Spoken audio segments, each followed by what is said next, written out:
Alors comme tout le monde sait, Hanouka, la grande mitzvah, c'est d'allumer des bougies. D'allumer les bougies de Hanouka. Mais ce qui est intéressant, c'est que les quelques pages du Talmud qui sont consacrées à la fête, eh bien, consacrent également quelques lignes à définir exactement le moment où vous accomplissez la mitzvah. À quel moment je peux dire que, ok, j'ai fait la mitzvah d'allumer les bougies de Hanouka? Eh bien, figurez-vous qu'il y a deux avis. Il y en a un qui dit, la mitzvah de Hanouka consiste à allumer. Dès que vous avez allumé, la mitzvah est faite. Bon, très bien. Et le deuxième, il dit non, l'allumage, ça n'est que l'ultime étape de la préparation à la mitzvah. Quand vous allez acheter le candélabre, la Hanoukia, puis vous allez acheter des bougies, ou vous allez acheter votre huile, et puis vous mettez tout ça, et tout ça c'est des préparations, on est d'accord, c'est pas la mitzvah elle-même, c'est une préparation à la mitzvah. Eh bien, le deuxième avis pense que l'allumage également, ça n'est qu'une préparation. Alors c'est quoi la mitzvah? La mitzvah consiste, une fois que la Hanoukia est allumée, une fois que vous avez allumé votre bougie, de prendre la Hanoukia en question et de la poser à l'endroit où il faut. Ce qu'on appelle Hanacha Osa Mitzvah.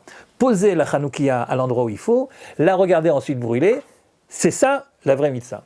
Tandis que l'autre dit non, c'est l'allumage, Adlaka Osa Mitzvah, c'est l'allumage qui est la mitzvah. Bon, je ne vais pas vous embêter avec tout ça, il y a des preuves pour l'un, des preuves pour l'autre, ils discutent là-dessus. Vous allez me dire, mais c'est quoi cette discussion talmudique? Après tout, si tu allumes, ça va brûler, et pour que ça brûle, il faut bien que tu allumes. Quelle est l'importance de savoir à quel moment précis j'ai réalisé la mitzvah? Eh bien si, c'est important, figurez-vous, parce que, par exemple, mon gosse de 12 ans, il n'est pas encore bar mitzvah, il n'est pas encore 13 ans. Bon, est-ce que j'ai le droit de lui demander, pour moi, d'aller acheter la Hanoukia au magasin? Réponse, oui, pourquoi pas. Est-ce que j'ai le droit de lui demander de placer les bougies à l'intérieur? Oui, pourquoi pas. Est-ce que j'ai le droit de lui demander, pour moi, d'allumer? Ça dépend. Si je dis que la mitzvah c'est d'allumer, évidemment qu'il n'y a que toi qui peux allumer. Un gosse qui n'est pas encore astreint lui-même à faire la mitzvah, il ne peut pas t'acquitter de cette mitzvah-là, c'est toi qui dois le faire directement. Mais si tu dis que l'allumage n'est qu'une étape, préparation à la mitzvah, alors le gosse il peut continuer à allumer. Après, l'essentiel c'est que toi tu fasses la vraie mitzvah, c'est-à-dire tu prends le candélabre, donc la Hanoukia, quand elle brûle, et tu la poses à l'endroit. Donc vous voyez qu'il y a une différence. Si je dis que c'est Adlaka, le moment d'allumage qui est important, ou si je dis que c'est le moment où ça brûle. Bon, alors finalement, c'est quoi la conclusion? La conclusion, c'est que l'important, c'est l'allumage. D'ailleurs, la bracha qui accompagne la mitzvah, c'est Baruch ata Hashem Elokeinu melech haolam, asher kilishanu mitzvotav vetzivanu leadlik ner shel Hanouka. Tu nous as ordonné d'allumer les bougies de Hanouka. Donc c'est bien l'allumage qui est important. Mais si c'est l'allumage, ça veut dire que mon gosse ne peut pas allumer pour moi. Non, il ne peut pas.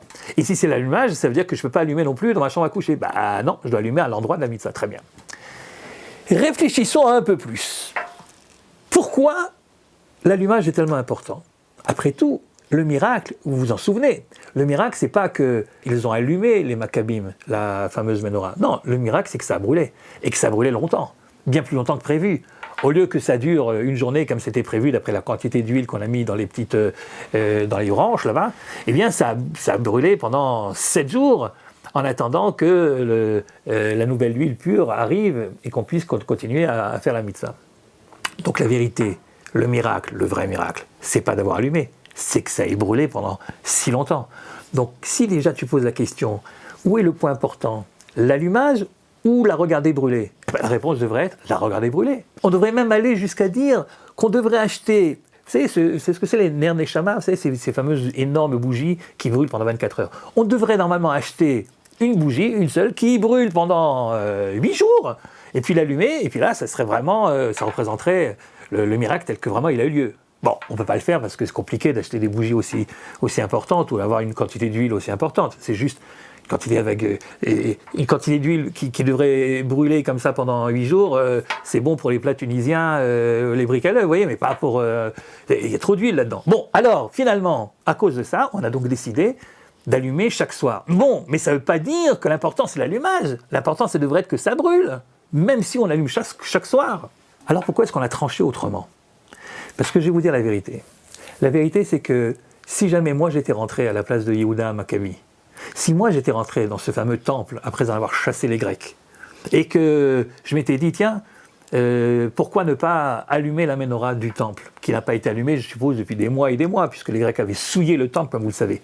Et alors je me mets à chercher de l'huile pure, de l'huile qu'on peut utiliser pour ce genre de choses, et puis je trouve une petite fiole de rien du tout, qui a de quoi brûler seulement une journée. Eh ben moi, avec mon esprit cartésien, moi je me dis, bon, laisse tomber, c'est pas la peine d'allumer maintenant, demain ça va s'éteindre, voilà, on va rester 7 jours dans le noir. Non, on va attendre gentiment 7 jours, une semaine, et puis après, on allumera avec la petite fiole, et le lendemain, le 8e jour, il y aura déjà la nouvelle huile qui sera arrivée, comme ça au moins on commence la mitzvah du bon pied une fois pour toutes, c'est pas la peine de commencer que ça s'éteigne. Voilà ce que moi j'aurais pensé. Mais parce que moi j'ai un esprit cartésien, parce que nous on a été éduqués à l'occidental, c'est-à-dire que l'important c'est les résultats. S'il n'y a pas de résultats, ça ne sert à rien. Oui, mais ça, c'est pas juif, ça. Parce que chez nous, on dit Lo alecha amelacha ligmor, ve'enata ben chorin li batel mimena. On ne te demande pas de terminer quelque chose, mais ça ne veut pas dire que tu es dispensé de le commencer. L'important, c'est de commencer. Parce que si vous saviez le nombre de révolutions avortées, parce que les révolutionnaires, qui en avaient sans doute les capacités, ils ont décidé de ne pas le faire parce qu'ils ne sont pas sûrs de pouvoir arriver jusqu'au bout.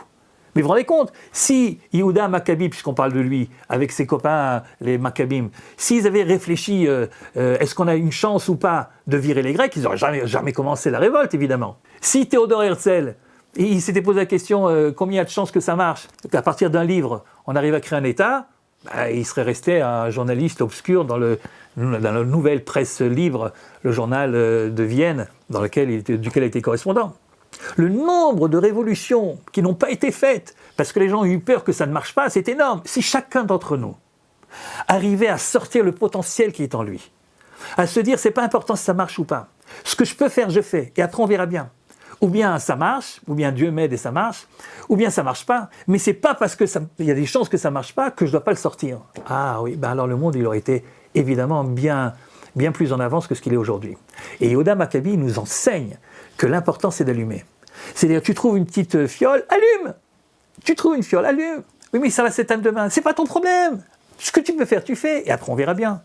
Ce que tu peux faire, tu fais. Essaie de sortir toute la potentialité qu'il y a en toi. Et après, on verra bien ce que ça va donner. C'est fou ce que le monde aurait pu changer si, au lieu de se poser 10 000 fois la question de savoir si ça va marcher ou pas, on commencerait ce qu'on est capable de faire. Vous avez tous, chacun d'entre nous, nous avons une petite fiole d'huile quelque part en notre cœur. Cette fiole d'huile, il faut savoir l'allumer. Et si chacun de nous allume cette petite fiole d'huile, à la fin, eh bien, c'est toute la menorah qui étincellera et qui illuminera le monde entier. Chag Sameach.